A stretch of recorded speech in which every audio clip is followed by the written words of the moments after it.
Hi అండి, అందరికీ నమస్తే. Welcome back to our channel. ఈరోజు ఎంతో టేస్టీగా ఉండే పల్లీల చట్నీ అయితే చేసుకుందామండి. సో ఈ చట్నీ ఎందులోకైనా సూపర్గా ఉంటుందండి. దోశ, ఇడ్లీ, వడ అయితే సూపర్గా ఉంటుందండి. సో పొంగల్కి చాలా సూపర్గా ఉంటుంది. సో ప్రిపరేషన్ అయితే చేసుకుందామండి. ముందుగా ఒక కడాయి పెట్టుకొని నేనైతే ఒక అరకప్పు అయితే తీసుకున్నానండి పల్లీలు.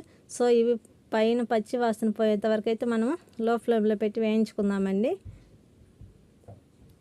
ఇలా వేయించుకున్న తర్వాత ఇవి తీసి మనం పక్కనైతే పెట్టుకుందామండి. పచ్చివాసన పోయేంత వరకు వేయించుకోవాలండి, లేదంటే చట్నీ పచ్చివాసన అయితే వస్తుంది.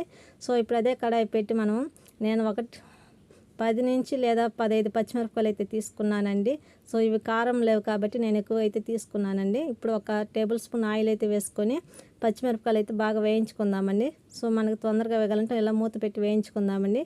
సో చూడండి, ఇప్పుడు మూత తీసి చూస్తే మనకు కలర్ అయితే చేంజ్ అయింది కదండి.